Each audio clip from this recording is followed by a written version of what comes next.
Gjithnjë e më të pakt, por i tharët e mbetur të komunizmit e shfrytëzuan edhe këtë 5 maj që në ditën e nderimit të dëshmorëve të atdheut të rikthejnë në publik simbolet e regjimit. Portreti i diktatorit Enver Hoxha u shfaq krahati të Stalinit, ish liderin e regjimit të përgjakshëm të Bashkimit Sovjetik.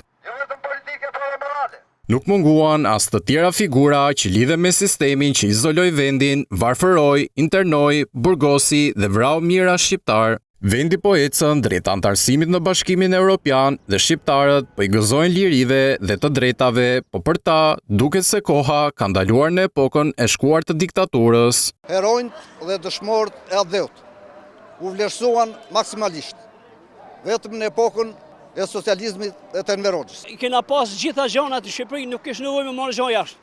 Shqipëria nuk ka ende një ligj që ndalon simbolet komuniste, ndërsa klasa politike ka dështuar të miratoj propozime për dekomunistizimin e vendit, ndërsa këta i tharë të fundit të regjimit komunist e mbajnë debatin hapur me rikthimin në publik të paktën 2 herë në vit.